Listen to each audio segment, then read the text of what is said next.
Can you sing me a song? What about Twinkle Twinkle? Go on then, play me a song. Twinkle little star, how wonderful you are. Alexander's always loved music. From a tiny baby in the hospital, we would sing to him or play him songs, and he really you could see the difference in him. There were a couple of songs that were very poignant about the fact that, what life was like with the complications. So, Walking a Tightrope from Great Showman, I used to sing to him a lot.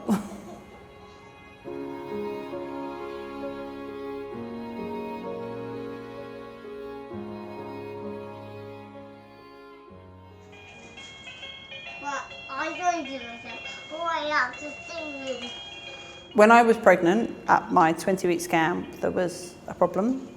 And when he was born, we had thought that it was maybe a blockage in his bowel, but it turned out to be 14 blockages in his bowel, which meant he had a major surgery on his first day of life, which has left him with something called short bowel syndrome, which means that he can't get his nutrition from food. So he has a central line for parenteral nutrition and a feeding tube.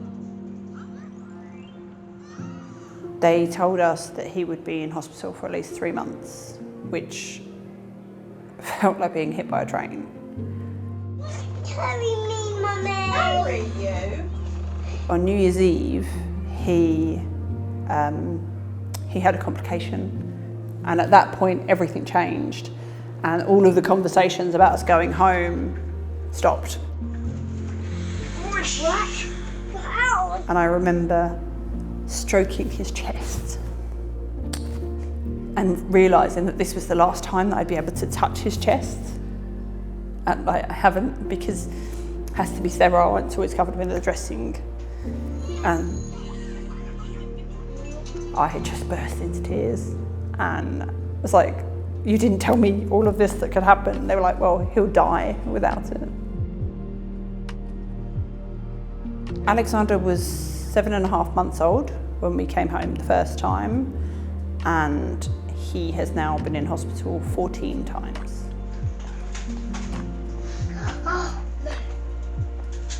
I think I started being worried about his vocabulary when he said dada, and then eventually we got mama and nana, but it was quite slow moving, and the hospice offered us music therapy, and it was amazing. It made such a difference to him because he could just go and express himself. It was really nice to have something where it's just him in a setting that is a positive thing. It's not a medical appointment or it's for him to shine.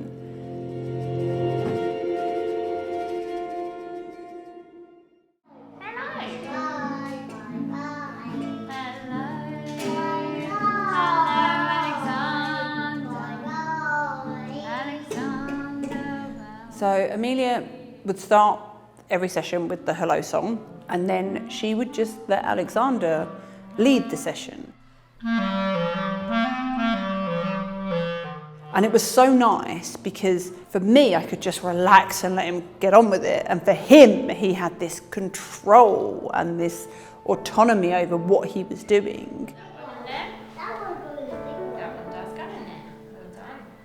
When I first met Alexander, his attention span was very fleeting. So he was in and out of the room. He was going from instrument to instrument, 20 seconds on an instrument. And he could say a couple of words, but not very many.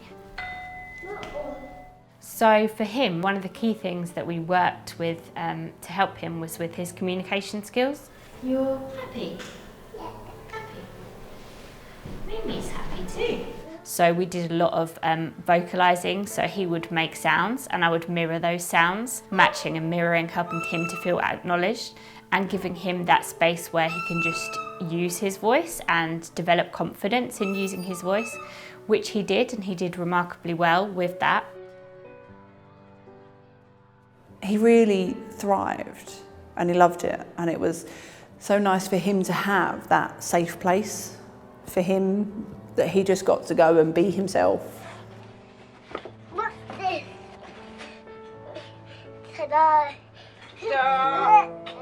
He's got more confidence in himself, and I think that is a big gift. That sort of, you know, I can do this, I can control what I want to do, and also his communication is so much better, and we still use a lot of the things that we saw Amelia do with him at home.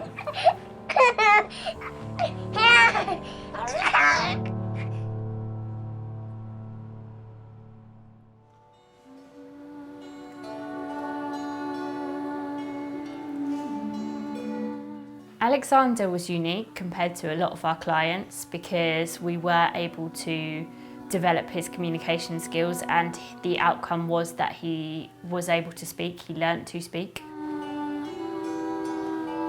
A lot of our clients who we are working with, there is no short-term fix. They've got conditions that they will live with, and that does affect their communication skills. They might have conditions such as autism, dementia, Alzheimer's, so they might not be able to use words and speak and communicate in the same way that you or I can communicate. And music gives them that alternative medium of expressing themselves.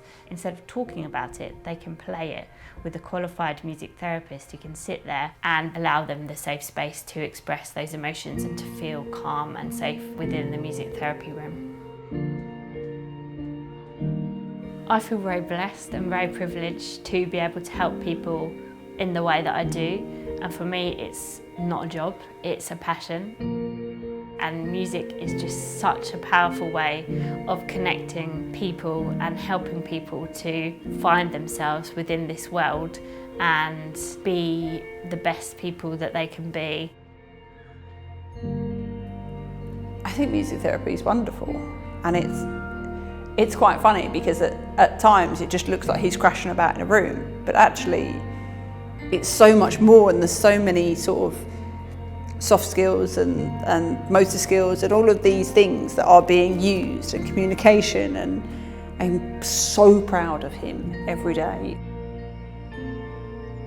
Yeah, Alexander will always have a special place in my heart because of the outcomes achieved, and he's like a star case study for music therapy. You know, the changes that have been achieved are remarkable. And I think maybe without that he would possibly still have these delays, because although he was 3 in October, he's still not able to access a nursery yet. So he doesn't have those channels for his development. I want Alexander to be whatever he wants to be, and to continue being himself, who happens to have short bowel syndrome. I don't want that to be the most interesting thing about him, or the thing that defines him. He is kind and caring and awesome, and he's now, I think, up to speed with where he should be developmentally. So that's huge.